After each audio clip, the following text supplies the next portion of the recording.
السلام عليكم ورحمة الله. إن الحمد لله نحمده ونستعينه ونؤمن به ونتوكل عليه ونعوذ بالله من شرور أنفسنا ومن سيئات أعمالنا. من يهده الله فلا مضل له ومن يضلل فلا هادي له. وأشهد أن لا إله إلا الله وحده لا شريك له. وأشهد أن محمدا عبده ورسوله أرسله بالهدى ودين الحق ليظهره على الدين كله ولو كره المشركون. أما بعد فإن خير الحديث كتاب الله وخير الهدي هدي محمد صلى الله عليه وسلم وشر الأمور محدثاتها وكل محدثة بدعة وكل بدعة ضلالة وكل ضلالة في النار. يا أيها الذين آمنوا اتقوا الله حق تقاته ولا تموتن إلا وأنتم مسلمون. رب اشرح لي صدري ويسر لي أمري واحلل عقدة من لساني يفقه قولي.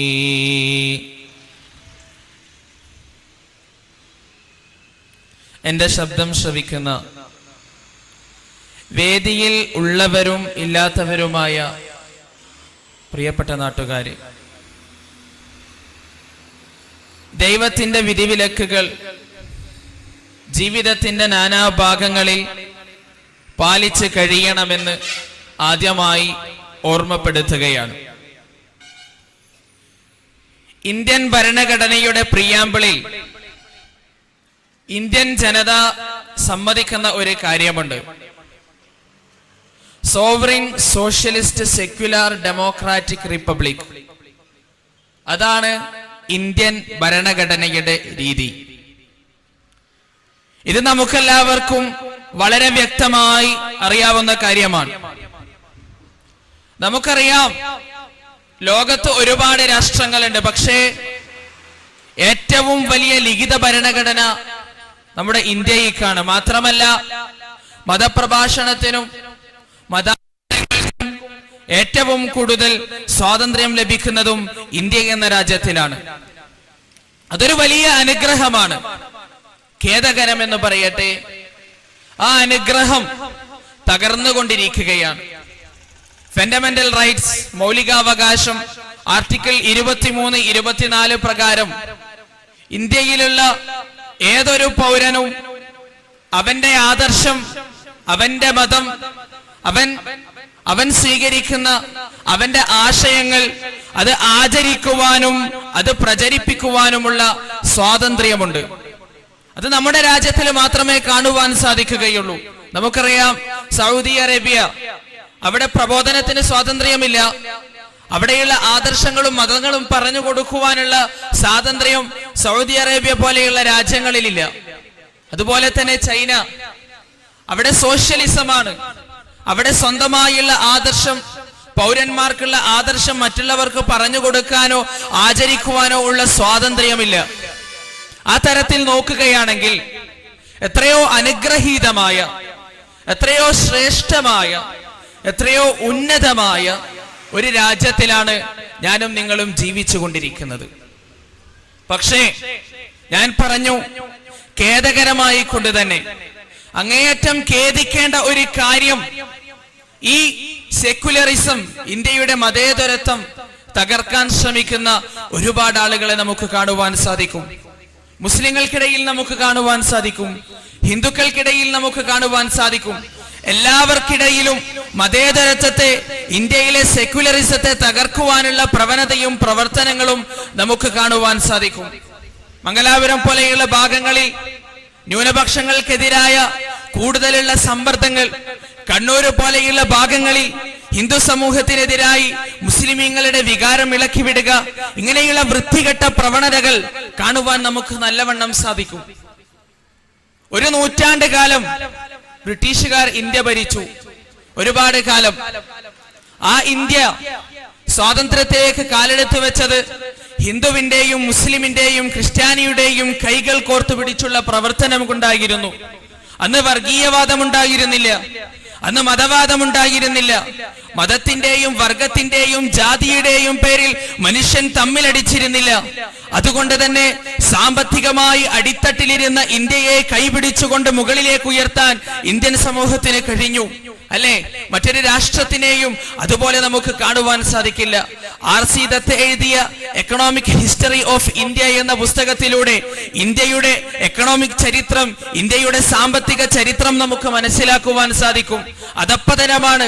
ഒരു നൂറ്റാണ്ട് കാലം ഇന്ത്യ ഭരിക്കുകയും അവിടെയുള്ള എല്ലാ സമ്പത്തും കൊള്ളയടിക്കുകയും ചെയ്ത ബ്രിട്ടീഷുകാർ ആ ഇന്ത്യ അടിത്തട്ടിൽ നിന്ന് ക്രമേണ മുകളിലേക്ക് ഉയർന്നു വരാൻ തുടങ്ങിയത് മതേതരത്വത്തിന്റെ ഒരൊറ്റ ശക്തി കൊണ്ട് മാത്രമാണ്. വർഗീയവാദങ്ങൾ അന്നുണ്ടായിരുന്നില്ല, ജാതിമത ഭേദങ്ങൾ അന്നുണ്ടായിരുന്നില്ല. ഞാൻ പറഞ്ഞു, ഏറ്റവും കൂടുതൽ സ്വാതന്ത്ര്യം ലഭിക്കുന്ന നമ്മുടെ രാജ്യം. സഹോദരങ്ങളെ, ഈ രാജ്യമല്ലാതെ നമുക്ക് മറ്റൊരു രാജ്യത്തെയും അങ്ങനെ കാണുവാൻ സാധിക്കുകയില്ല. അതുകൊണ്ട് ഈ സന്ദർഭത്തിൽ എന്റെ ശബ്ദം ശ്രവിക്കുന്ന എല്ലാവരോടും എനിക്ക് ഉപദേശിക്കാനുള്ളത്, ആ സെക്യുലറിസത്തെ തകർക്കരുത്, ആ മതേതരത്തെ തകർക്കരുത്. ആ അഭിപ്രായം പറയുവാനുള്ള സ്വാതന്ത്ര്യത്തെ, ആ അഭിപ്രായം പ്രകടിപ്പിക്കുവാനുള്ള, ആശയം പറഞ്ഞുകൊടുക്കുവാനുള്ള, ആദർശം പറഞ്ഞുകൊടുക്കുവാനുള്ള സ്വാതന്ത്ര്യത്തെ നശിപ്പിച്ച് കളയരുത് എന്നാണ് ആത്മാർത്ഥമായി വിനീതമായി എന്റെ പ്രഭാഷണത്തിന്റെ തുടക്കത്തിൽ എനിക്ക് ഓർമ്മിപ്പിക്കുവാനുള്ളത്. ലോകത്ത് ഒരുപാട് മതങ്ങളുണ്ട്, ഒരുപാട് മതങ്ങൾ ലോകത്ത് നിലനിൽക്കുന്നുണ്ട്. ഖുർആനിലൂടെ റബ്ബ് സുബ്ഹാനഹു വ തആല പറയുന്നു, ലാ നുഫർരിഖു ബൈന അഹദിൻ മിർ റുസലി. സൂറത്തുൽ ബഖറയുടെ അവസാനത്തെ ആയത്തിന്റെ തൊട്ടുമുന്നിലുള്ള ആയത്ത്, ലാ നുഫർരിഖു ബൈന അഹദിൻ മിർ റുസലി. മുസ്ലിമീങ്ങൾ ഒരു പ്രവാചകന്മാർക്കിടയിലും വിവേചന ബുദ്ധിയോടുകൂടി നോക്കുന്നില്ല. അവർക്ക് ആരെക്കുറിച്ചും വിവേചനമില്ല, എല്ലാവരും ഒരുപോലെയാണ്. ഈസാ നബി അലൈഹി സ്വലാത്തു വസ്സലാം, യേശു ക്രിസ്തു, മുഹമ്മദ് നബി സല്ലല്ലാഹു അലൈഹി വസല്ലമയെ പോലെ തന്നെ സ്നേഹിക്കപ്പെടേണ്ട, ആദരിക്കപ്പെടേണ്ട ആളാണ്. മൂസാ നബി അലൈഹി സ്വലാത്തു വസ്സലാം, മോശെ പ്രവാചകൻ, മുഹമ്മദ് നബി സല്ലല്ലാഹു അലൈഹി വസല്ലമയെ പോലെ തന്നെ സ്നേഹിക്കേണ്ടതും ആദരിക്കപ്പെടേണ്ടതും ആയ ആളാണ്. നമുക്ക് വ്യക്തമായും അതറിയാം. പക്ഷേ ഇസ്ലാം ഒരു ആദർശം മുന്നോട്ട് വെക്കുന്നു. എന്താണ് ഇസ്ലാം പറയുന്ന കാര്യം? എന്താണ് ഇസ്ലാം പറയുന്നു? എല്ലാ വേദങ്ങളിലും, കാലത്തിന്റെ നൈരന്തര്യമായ ഒഴുക്കിൽ എല്ലാ വേദഗ്രന്ഥങ്ങളിലും കൈകടത്തലുകൾ സംഭവിച്ചിട്ടുണ്ട്. എല്ലാ വേദഗ്രന്ഥങ്ങളിലും കൈകടത്തലുകൾ സംഭവിച്ചിട്ടുണ്ട്. ഏതൊരു വേദഗ്രന്ഥം എടുത്തു നോക്കിയാലും ഒരുപാട് ശാസ്ത്രീയ സത്യങ്ങൾ നമുക്കതിൽ കാണുവാൻ സാധിക്കും. ഹൈന്ദവ വേദഗ്രന്ഥങ്ങളാകട്ടെ, ക്രൈസ്തവ വേദഗ്രന്ഥങ്ങളാകട്ടെ, ഒരുപാട് ശാസ്ത്രീയ സത്യങ്ങൾ നമുക്കതിൽ കാണുവാൻ സാധിക്കും. പക്ഷേ നമുക്ക് മറ്റൊന്നും കൂടി അതിൽ കാണുവാൻ സാധിക്കും. വൈരുദ്ധ്യങ്ങൾ കാണുവാൻ സാധിക്കും. ശാസ്ത്രവുമായും അതുപോലെ തന്നെയുള്ള പുരോഗമന കാര്യങ്ങളുമായുള്ള വൈരുദ്ധ്യങ്ങൾ നമുക്കതിൽ കാണുവാൻ സാധിക്കും. പക്ഷേ ഖുർആൻ ഏതൊക്കെ അജണ്ട വെച്ചുകൊണ്ട് ഖുർആനിനെ നമുക്ക് പരിശോധിക്കാം, ഏതൊക്കെ കാര്യങ്ങൾ വെച്ചുകൊണ്ട് ഖുർആനിനെ നമുക്ക് പരിശോധിക്കാം. ശാസ്ത്രം, സാഹിത്യം, ധാർമ്മികത, സാമ്പത്തിക ശാസ്ത്രം, ഇങ്ങനെയുള്ള എല്ലാ കാര്യങ്ങൾ വെച്ചുകൊണ്ടും നമുക്ക് ഖുർആനിനെ പരിശോധിക്കാം. പക്ഷേ ഖുർആൻ അചഞ്ചലമായി നിലനിൽക്കുക തന്നെ ചെയ്യും. ഖുർആൻ അചഞ്ചലമായി നിലനിൽക്കുക തന്നെ ചെയ്യും. AD 610 കാലഘട്ടത്തിലാണ് ഖുർആൻ അവതരിച്ചത്. ശാസ്ത്രമോ സാങ്കേതിക വിദ്യയോ തീരെ വളർച്ച പ്രാപിച്ചിട്ടില്ലാത്ത ഒരു കാലഘട്ടം, ഇരുണ്ടിച്ച ഒരു കാലഘട്ടം, വെളിച്ചമില്ലാത്ത ഒരു കാലഘട്ടം, ശാസ്ത്രീയമായി യാതൊന്നും തെളിയിക്കപ്പെടാത്ത ഒരു കാലഘട്ടം. ആ കാലഘട്ടത്തിലാണ് ഖുർആൻ അവതരിച്ചത്. ഖുർആനിന്റെ താളുകൾ മറിച്ചു നോക്കിയാൽ ഒരുപാട് അധ്യായങ്ങൾ നമുക്ക് കാണുവാൻ സാധിക്കും. 1400 വർഷങ്ങൾക്ക് മുമ്പ് തന്നെ ഖുർആൻ ഒരു വെല്ലുവിളി നടത്തി. അറേബ്യൻ സമൂഹത്തോടല്ല, ലോകത്തുള്ള എല്ലാ ജനതയോടും ഖുർആൻ ഒരു വെല്ലുവിളി നടത്തി. وَإِن كُنتُمْ فِي رَيْبٍ مِّمَّا نَزَّلْنَا عَلَى عَبْدِنَا فَأْتُوا بِسُورَةٍ مِّن مِّثْلِهِ وَادْعُوا شُهَدَاءَكُمْ مِن دُونِ اللَّهِ إِن كُنتُمْ صَادِقِينَ. അല്ലയോ മനുഷ്യരെ, ഖുർആനിന്റെ വചനങ്ങൾ ശ്രവിക്കുന്നവരെ, ഇത് ദൈവത്തിങ്കൽ നിന്നുള്ളതാണ് എന്നുള്ള കാര്യത്തിൽ നിങ്ങൾക്ക് വല്ല സംശയവുമുണ്ടെങ്കിൽ ഇതാ ഈ വെല്ലുവിളി നിങ്ങൾ ഏറ്റെടുത്തുകൊള്ളുക. എന്താണ് വെല്ലുവിളി? നിങ്ങൾക്ക് ലോകത്തുള്ള എല്ലാ ബുദ്ധിജീവികളെയും വിളിക്കാം, ലോകത്തുള്ള എല്ലാ സാഹിത്യകാരന്മാരെയും വിളിക്കാം, ലോകത്തുള്ള എല്ലാ ശാസ്ത്രജ്ഞന്മാരെയും വിളിക്കാം. ഈ ഖുർആനിനെ പോലെയുള്ള ഒന്ന് രചിച്ച് പുറത്തേക്ക് കൊണ്ടുവരാൻ നിങ്ങൾക്ക് സാധിക്കുമോ എന്ന് 1400 വർഷങ്ങൾക്ക് മുമ്പ് ഖുർആൻ നടത്തിയ വെല്ലുവിളി, പ്രിയപ്പെട്ട സമൂഹമേ, 1400 വർഷങ്ങൾ കടന്നുപോയിട്ടും AD 2011 ആയിട്ടും ഇതാ അചഞ്ചലമായി നിലനിൽക്കുന്നു എന്നുള്ള സത്യം, അതാണ് ഖുർആനിന്റെ ദൈവികതയ്ക്കുള്ള ഏറ്റവും വലിയ തെളിവ്. നമുക്ക് പരിശോധിക്കാം. എല്ലാ ചരിത്രങ്ങളുമായും എല്ലാ ചരിത്രത്തിലെ ദശാസന്ധികളുമായും നാഴികക്കല്ലുമായും നമുക്ക് ഖുർആനിന്റെ മുന്നോട്ട് പോക്ക് ഒന്ന് പരിശോധിക്കാം.